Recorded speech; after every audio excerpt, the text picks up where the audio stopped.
Okey, abang boy nak korang bayangkan. Korang pening kepala. Lepas tu korang nak pergi farmasi lah untuk beli ubat pening. Bukan ubat pening-pening tau. Itu ubat pening lain. Ini korang nak beli ubat sakit kepala. Tiba-tiba orang yang jaga kaunter farmasi tu bagi korang penyodok dan suruh korang pergi korek kubur terdekat untuk dapatkan ubat korang pada mayat yang ditanam. Suruh bayangkan je. Takkanlah seorang pakar tentang ubat-ubatan boleh suruh korang pergi buat benda-benda merapu tu kan? Kan? Tapi tahu tak korang, pada masa dulu, itulah yang berlaku kepada umat di Eropah.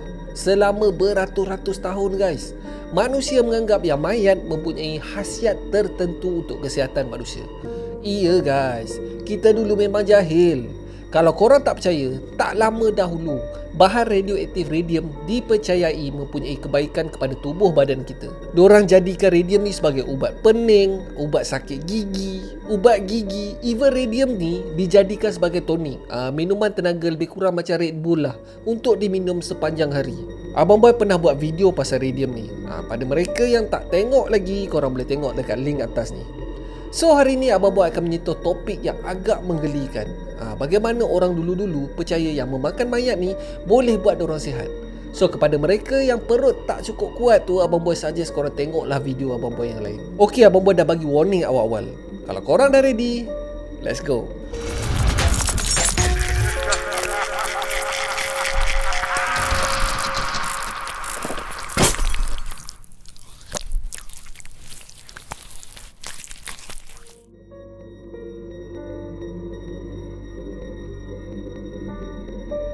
Assalamualaikum, nama aku Bamboy dan welcome to channel Bamboy TV, di mana Abang Boy akan mengupas kes-kes true crime, kisah misteri, seram dan pelik yang terjadi di serata dunia. Kalau korang berminat dengan benda-benda dark macam ni, korang berada di channel yang paling sesuai untuk orang-orang aneh dan eksotik macam Abang Boy ni. Di akhir video, kalau korang suka dengan konten ni, Abang Boy sangat-sangat appreciate kalau korang boleh belanja Abang Boy satu like, dan mungkin juga korang boleh consider untuk subscribe dan tekan bell notification button tu supaya tak terlepas video Abang Boy yang akan datang. Kalau Abang Boy hidup pada kurun ke-10, ini bukan lagi soal sama ada patut atau tidak Abang Boy makan manusia, tetapi soalan yang Abang Boy fikirkan selalunya adalah siapa yang Abang Boy nak makan. Even Leonardo da Vinci pun pernah mengatakan, we preserve our life with the death of others. Seorang pakar perubatan daripada kurun ke-16, Paracelsus, yang berasal daripada Switzerland, mengatakan yang teori Leonardo da Vinci ni memang betul guys. Dia percaya yang untuk menyembuhkan sesuatu penyakit di suatu bahagian memerlukan ubat daripada bahagian yang sama daripada mayat. Sebagai contoh, kalau korang sakit gigi, apa yang korang perlu lakukan adalah menyentuh gigi yang sakit tu dengan gigi mayat, dan sakit tu akan hilang. Contoh lain adalah kalau korang sakit kepala, ubat yang korang perlu ambil adalah serbuk yang dikisar daripada tengkorak orang mati. Selama beberapa dekad, kebanyakan doktor mengikut ajaran daripada Paracelsus ni.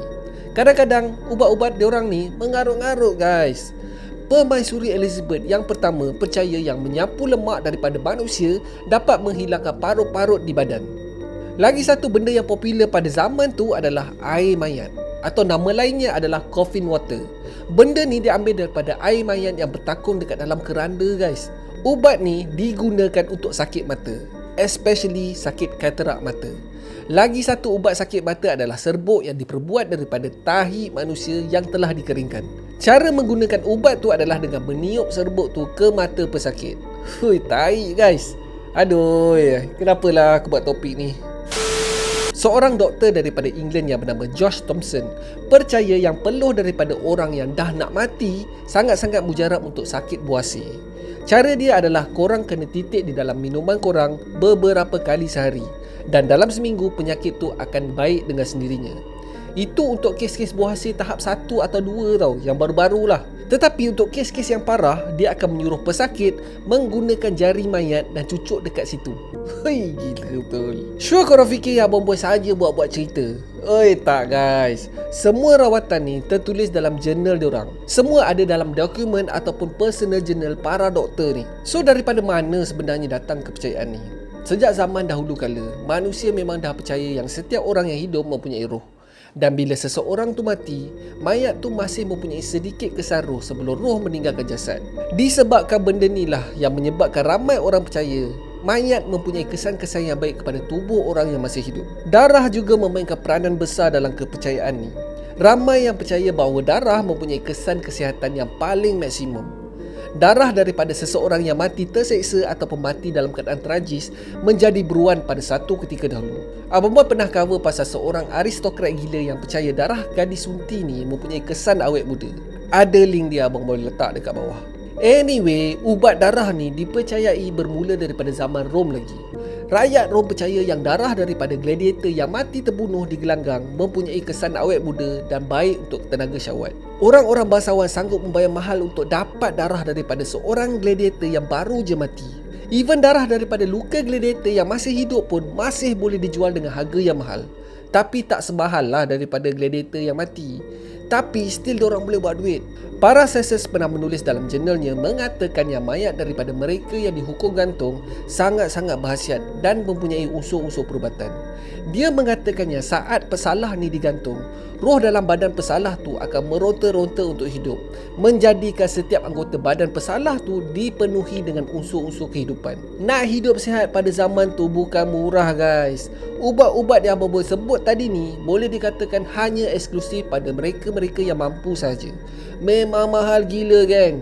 So disebabkan ini, takkanlah orang miskin tak boleh hidup sihat, betul tak? So mereka terpaksa memikirkan cara lain untuk hidup sihat. Pada kurun ke-19, hukuman di depan orang ramai memang selalu sangat dibuat. Event-event macam ni lebih kurang macam konsert Blackpink weh. Ramai gila orang yang akan datang menyaksikan acara memenggal kepala pesalah-pesalah. Kebanyakan yang datang tu bukan saja-saja guys Dorang akan berebut-rebut dan bergasak untuk mendapatkan tempat paling depan. Lebih kurang macam Francis lah. Bila saat kepala pesalah tu dipancung, mereka akan mendadah darah yang memancut tu dengan cawan ataupun mangkuk. Kalaulah dorang dapat kepala yang dipenggal tu, hoi lagi best kot. Dekat situ juga dorang akan berebut-rebut meminum darah yang mengalir daripada leher kepala yang terpenggal tu. Itu darah orang marahan tau. Tetapi kalau darah bangsawan ni, oi dia dah termasuk dekat level lain. Darah dorang ni memang grade AAA lah. Sebab ramai yang percaya darah bangsawan ni suci daripada kekotoran. Benda ni lah yang terjadi pada Raja Charles yang pertama. Dia telah didapati bersalah mengkhianati negara dan dihukum pancung. Saat kepala Charles ni dipancung, rakyat berpusu-pusu untuk menyapu darah raja tu di badan mereka. Siap ada yang mati kot sebab dipijak dengan crowd yang sangat-sangat ramai. Dikatakan Algojo yang ditugaskan untuk memenggal kepala Raja Charles tu, dia buat duit tepi guys. Dia jual pasir yang mengandungi darah raja tu. Begitu juga dengan rambut dan gigi. Anak kepada Raja Charles yang pertama nampak peluang perniagaan dalam bidang perubatan mayat ni. Dia berjaya mendapatkan resepi untuk menghasilkan serbuk daripada tengkorak yang telah dibersihkan. Dia menamakan ubat ni sebagai The King's Drop. Dia akan larutkan air yang telah ditapis dengan serbuk tengkorak ni dan klaimnya ubat ni boleh menyembuhkan apa-apa saja penyakit. Kau sakit gigi, kau titik je benda tu dekat gigi kau. Kau sakit gout, kau sapu je air tu dekat tempat yang sakit tu. Kau cirit, kau titik je dekat dalam mulut dan telan. Dijamin korang sihat even sampai mati. Even kalau orang mati pun, kalau telan beberapa titik ubat tu, dia akan kembali hidup. Cuma ada masalah sikit. Bila ubat tu diberikan kepada Raja Charles kedua di saat dia sakit tedat, dia masih mati guys. Tetapi The King's Drop ni punyalah popular. Rakyat menggunakan ubat ni hampir satu abad. Daripada abad ke-18 hingga ke-19. Menurut pakar dalam perubatan mayat ni, tengkorak manusia mempunyai unsur perubatan yang paling tinggi. Lumbuk yang tumbuh pada tengkorak selepas seseorang mati dipanggil usnia. Dikatakan boleh merawat semua jenis luka. Kebanyakan satria yang pergi berperang akan menyimpan lumbuk ni sebagai rawatan first aid kit kalau mereka terluka. Seorang ahli kimia England yang bernama John French menggunakan tengkorak manusia dalam uji kajinya. Dia mengatakan yang otak manusia ni juga sedap untuk dimakan. Semua ini tercatat dalam bukunya yang bertajuk The Art of Distillation yang diterbitkan pada tahun 1661. Siap ada resepi lagi guys. Tak tahulah Abang Boy nak bagi tahu kat korang ke tak. Okeylah, Abang Boy bagi tahulah. Tapi korang jangan buat tau. Bahan-bahan yang diperlukan adalah otak seseorang yang mati dalam keadaan yang tragis. Kemudian otak tu akan dikisar menjadi halus. Bahan-bahan tu akan diadun dengan tai kuda dan gaulkan semuanya sehingga sebati. Dan biarkan bahan tu bertendang dalam tempoh 24 jam. Selepas tu, korang boleh goreng dan makan begitu saja. Ataupun bahan ni akan digunakan untuk membuat sup. Ya Allah, kebang-kebang tekak aku. Gila apa diorang ni.